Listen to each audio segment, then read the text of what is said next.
자,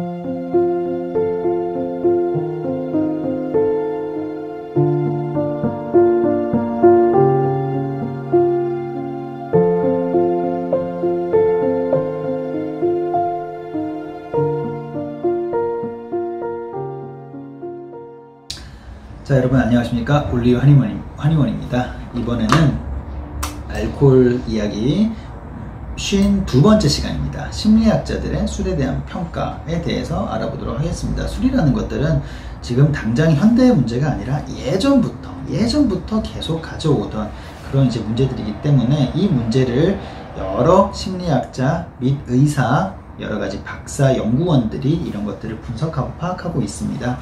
자, 그런 것들을 우리가 몇 가지를 알아보면서 이런 기전으로 이런 해석을 하면서 알코올 문제를 이렇게 판단을 했구나 라는 것들을 배워가면 좋을 것 같습니다. 자, 프로이트, 너무나도 유명한 심리학자이자 여러가지 직업을 가진 분이었죠. 자, 성장 발달 과정에서 우리가 이제 구강기, 항문기, 남근기 이런 여러가지 기간을 나눴는데, 그 중에 구강기, 출생 직후부터 1년, 어찌 보면 중요할 수 있고 제일 우리가 태어나서부터 내가 성장하는 과정에 제일 초기에 해당하는, 그때 우리는 이제 완전하지 못한 존재이기 때문에 부모의 보호자의 절대적인 관리와 케어가 필요합니다. 그런데 그때 그 관리나 애정을 충분히 받지 못하면 그 애정 결핍이, 혹은 또 반대로 너무나 지나치게 애정이나 이런 관심이 과도하게 충족된 경우에는 그런 욕망의 고착이라고 하는데, 욕망이 이제 그릇되게 채워진 거죠. 충족된 거고.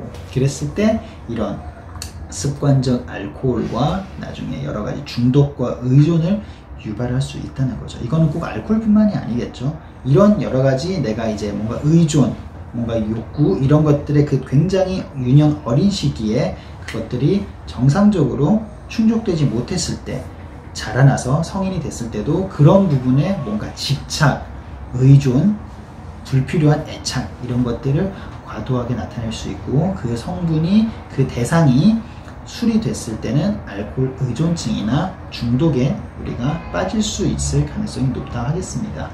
자, 그리고 아들러라는 분이 있습니다. 아들러는 개인의 열등감을 술을 마심으로써 자존심을 회복하고 심리적 장애를 극복한다 라고 말씀하셨습니다. 자, 개인의 열등감, 그것들이 저희가 이제 예전 시간에 공부해봤던 이제 어떤 술을 마시는 그 기전 심리 상태, 그 바닥에는 뭐가 있을까?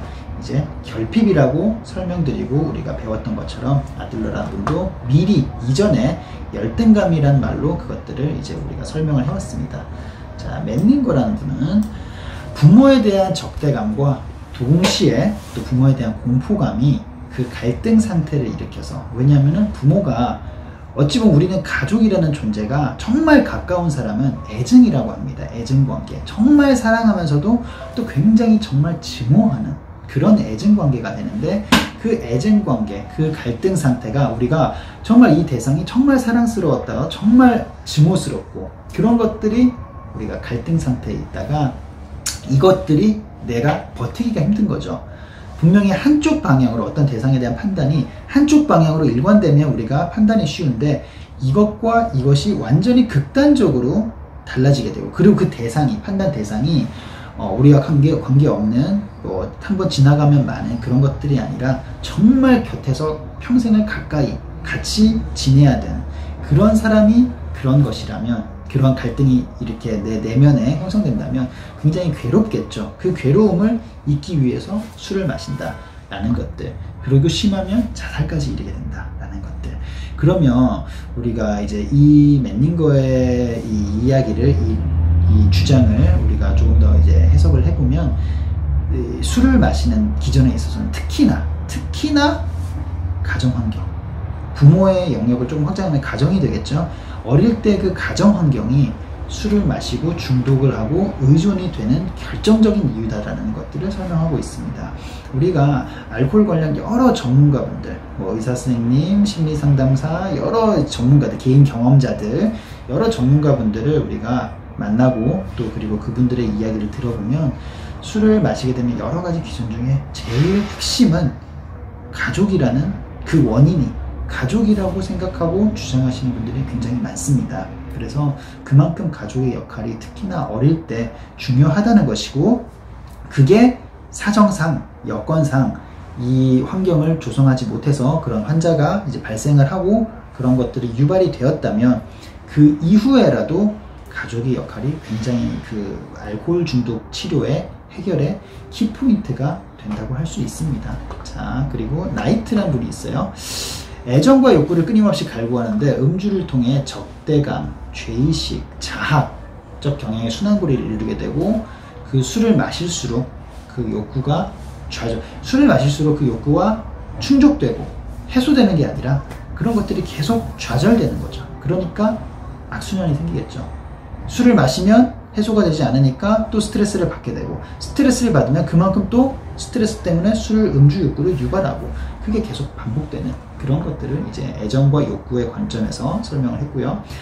맥클렐란트라는 분은 현실에서 이룰 수 없는 이상과 욕구가 술을 마시게 되면 취한 상태에서 쾌감과 성취감을 느낄 수 있기 때문에 반복적 강화요법, 우리가 흔히 말하는 이것들은 또 도파민이나 신경전달 물질에 의해서 뭔가 이걸 마셨을 때 쾌락, 이걸 마셨을 때 스트레스가 풀린다, 이걸 마시면 내가 평소에는 말도 못하고 내가 좀 주저주저하고 내성적인 성향이 굉장히 활발하고 굉장히 적극적인 이런 태도로 바뀐다 라는 것들을 우리가 학습하게 되면 그 상황에서 항상 술이 생각날 수 있겠죠. 그게 이제 우리가 흔히 알코올 중독을 의존과 남용으로 나눴을 때 남용의 관점에서 좀 더 가까운 상황이라고 볼 수 있겠습니다. 그러면 계속 술을 찾게 되고, 이제 처음에는 수단으로 술을 이용을 하고 활용을 했다면 그것들이 결국 의존 단계와 겹치게 되면서 결국 중독, 사용장애 상태로 갈 수 있는 것입니다.